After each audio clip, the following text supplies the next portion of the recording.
የቀለጠው መንደር እንግዲህ ሊሊ ከዚህ በፊት እንግዲህ ስትኖረው የነበረውን ህይወት ነው አሁን ላይ እየኖረች ያለችው። እሱም እንግዲህ አንድ ለምሳሌ እናትና አባቷ እያሉ ስታደርጋቸው የነበሩትን አንዳንድ ስራዎች ነው እንግዲህ ስትሰራ የነበረ። ከዛ በተጨማሪ እንግዲህ እናቷ በህይወት እንዳለች እንዲሁም እናት አባቷ በህይወት እንዳሉ ነው የምታስበው። ከዛ ባቡሬን ባየች ቁጥር በጣም ትደነግጣለች፣ በጣም ትፈራለች። በቃ የምትይዘው የምታደርገው ሁሉ ግራ ግብት ይላታል። በዚህ የተነሳ እንግዲህ ባቡሬ ደግሞ በጣም ተጨንቆ ይገኛል። ባቡሬ በጣም ደብሮታል።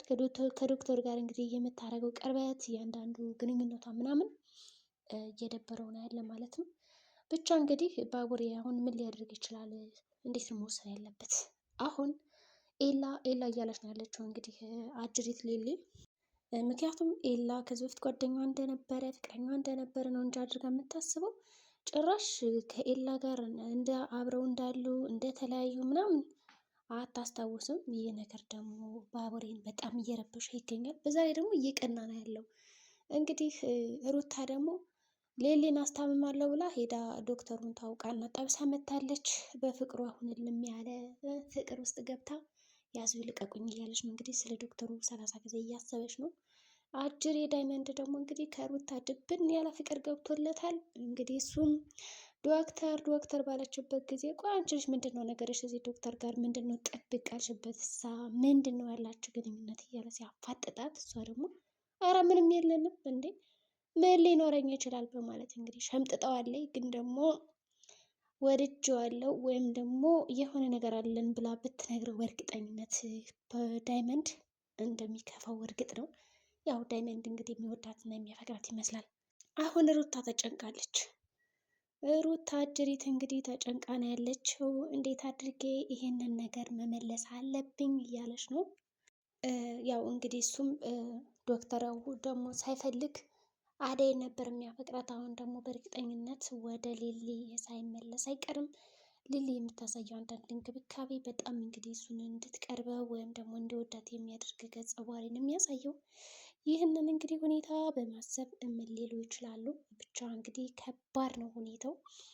እንዴት ነው የሚወጡት ይህን ነገር ብላችሁ ታስባላችሁ? ይሁን እንጂ እንግዲህ የባቡሬ እናትም በቃ ሂደን መጠየቅ አለብኝ አጅሪትን ሊሊን፣ እኔ በዛ ሳታምሜ ሳለ ብዙ ነገሮችን አድርጋልኛለች በማለት እንግዲህ ሊሊን ለመጠየቅ እየሄደችም ነበረ። ባቡሬም እንግዲህ አስጠንቅቆና አስረግጠው ነው የነገራት። እናቴ አሁን ላይ ልጅቱ እንደ በፊቱ ስላልነበረች እባክሽ ተጠንቀቂ፣ ምክንያቱም ልታስከፋሽ ልታስቀይምሽ ትችላለች እና እባክሽን የሆነ ነገር አድርጊላት እያለ ነው ማለት ነው። እንዲሁም ደግሞ ምንም ብትለው እንዳትናደድ እንዳትረብሽ እያደረጋት ነው ያለ። ወይም ደግሞ ሌሊ እንኳን እንደው ብትሰድብሽ ራሱ ልብሽን ቀስምሽን ብትሰብረው ጥንቃቄ አድርጊ አስበሽበት ሂጂ ብሏታል ማለት ነው። በዚህ መካከል እንግዲህ እሷ ምንም ችግር የለብኝም እሺ ብለዋለች ማለት ነው። ያው ከሄደችም በኋላ እንግዲህ ሌሊ ምንድን ነው ስታስብ የነበረው በቃ እናቴ ሴት ናት እንግዲህ ሐኪም ቤት ሄዳ ደግሞ ከዶክተሩ ጋር ወዳ ጥምጥም እያለችበት ነው ያላቸው። ከዶክተር ጋር ሄዳ ጥምጥም ስትልበት እንግዲህ አጅሬ ዶክተር ደግሞ ወይኔ ይችል ዛሬ ምን ሆኗት ነው በማለት እንግዲህ ውዝግብ ብሏል። ከተወዛገበም በኋላ እንግዲህ እንዴት አድርጎ እንደሚፈተው ጉዳዩን እያሰበ ነው ያለ። ዶክተሩ በእርግጥ ያው ኤላን መስሎ ልክ ኤላ እንደሚያዛት እና ኤላ አንዳንድ ነገር እንደሚላት አድርጎ ጉዳዩን ለመፍታት እየሞከረ ነው።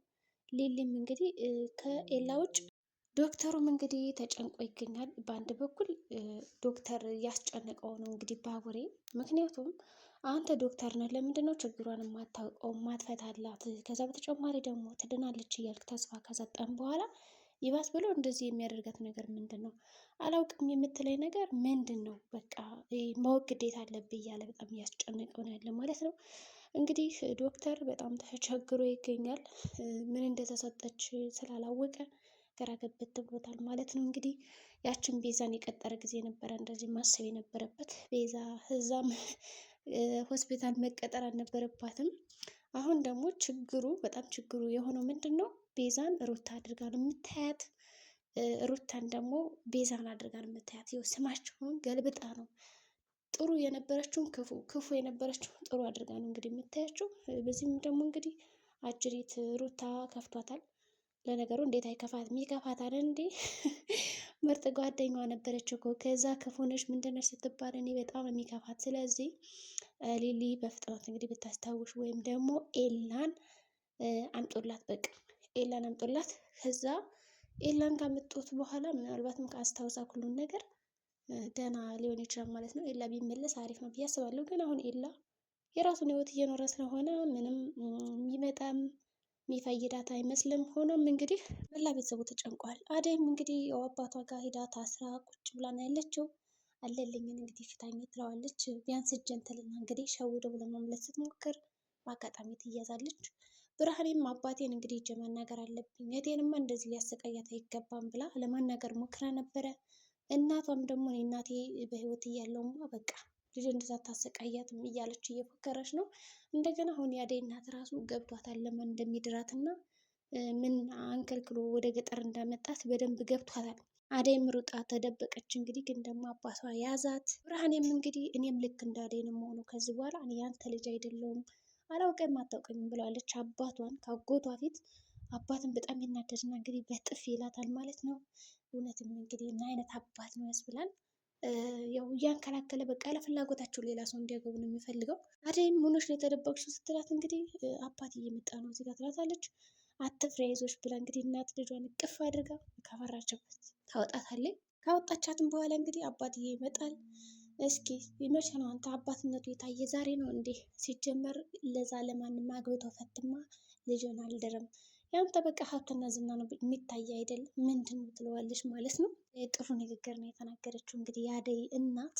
ልጆችንማ እንደዚህ ስታሰቃይብኝ ዝም ብዬ አልመለከትም በማለት እንግዲህ መንጥቀ ወስዳበታለች። ግን ደግሞ አሁንም አባትየው ወንድሙንና እንዲሁም አለልኝን አደይ ወዴትም ቦታ ሳትሄድ ሂዱና አምጧት ተመልሳችሁ እግርና እጇን አስራችሁ በሚለው ደግሞ ትእዛዝ ሰጥቷቸዋል። እንግዲህ አደይ እዛ ገጠር ትወጣለች ሳትወጣም። ከዛ በተጨማሪ ደግሞ ዴብ ራሱ ተጨንቋል። ስልክም ስደውል አይሰራም፣ እሷም አልደወለችልኝም፣ ምን ታቀዱ ነው? አባቷ እኮ ፈቅዶልናል ብሎ ነው የሚያስበው። እንግዲህ ምስኪን እሱ የተጠነሰሰለትን አላወቀም። እንግዲህ ዴብም ቢደውል ይሻለው ነበረ፣ ማሰብ ነበረበት። ያው ልብህን እንግዲህ መርምረው ፈትሸው ማለት ነው። እንዴት ነው እየደነገጠ ነው ወይስ አይደለም የሚለውን ብታዩ አሪፍ ነበር። አሁን በቱርክ ዳማ ምን አለ መሰላችሁ፣ ፍቅረኛቸው አንድ ነገር ከሆነች በቃ ልባቸው ይመታል ምናምን። በእኛ ድራማ ግን እንደዚህ አይነት ነገር እስካሁን አላየውም። ስለዚህ ዴብ ነቃበል ማለት ነው። ሌላ በኩል እንግዲህ ያው ብርሃኔን ጥፊ ከቀመሰች በኋላ ወደ ቤት ተመልሳ መታለች። ፍቅርም እንግዲህ ዴብን የራሷ ማድረግ እየሞከረች ነው። አደይ አሁን ገጠር ስለሄደች በቃ አማልዬ የኔ ነው ማድረግ ያለብኝ ብላን የምታስበው ግን አይሳካላትም። ሩትም እንግዲህ ሐኪም ቤት ደርሳ ከመጣች በኋላ ለሮማን ምን አይነት ጓደኛ እንደተዋወቀች ትነግራታለች። ዶክተሩ አይስቅ ምን አይነት ኮስታራ ነው ግን እኮ ሲያምር ትላለች። እንግዲህ ስለሱ ነው የምታስበው። እንግዲህ ሮማንም አንቺ እኮ ከቤት ወጥተሽ ስለማታውቂ ነው እንጂ በየቀኑ ብዙ ነገሮች አሉ ትላታለች። እሱስ ልክ ነች ትልና ዝም አለቻት። ፍቅር ያልነገረቻት ለሮማን ተናገረች። አቤ ደግሞ እንግዲህ የቤተሰቡ ጠላቶች እንግዲህ መተውበት ሲንቧቀቧቅ ነበረ። ኧረ አቤ እስከፋ የእሱስ ፍርሃት የተለየ ነው። ጭራሽ ወዳሹ ይመጣል ማለት ነው። እርዳኝ፣ ምን ላድርግ፣ አባቴ ጠላቶች ወንድሜን የገደሉብኝ ምናምን እያለ ቆፍጠን ብሎ ጎረር ብሎ የሀብቱ እንዳያስመልስ ጭራሽ እርዳታ ይፈልጋል። ይህ ዝም ብሎ ነው ስራው። እንግዲህ ሊሊም እንቅልፏን አስተኝቷን ነበረ። መድኃኒት ሰጥተው ከቤቷ ሲያመጧት እናቴ አባቴ የት ናት ሰራተኛ ምናምን ትላለች። ምክንያቱም ሰራተኛ ያለን ማነው ምግብ የሚሰራ ትላለች። እንግዲህ ባቡሬን ስታዩ በጣም ያስፈራታል በጣም። እናቲቱ እንደምንም ብላ እኔ እናትሽ ጓደኛ ነኝ ብላ አሳምና ምናምን መድኃኒቷን ሰጠቻት። እንግዲህ የሊሊ ሁኔታ ይህን ይመስላል። ዶክተሩ ግን ጥሩ ነው ይሄ ሁኔታዋ ካንሰር እንዳለባት እንዳታውቅና ፈታ ብላ ደስተኛ ሆነ እንድትታከም ይረዳታል በሚለው ነው እንግዲህ ያሰበው። ባቡሬም እሺ ብሏል። ግን ደግሞ እስከ መቼ ይታገሳል?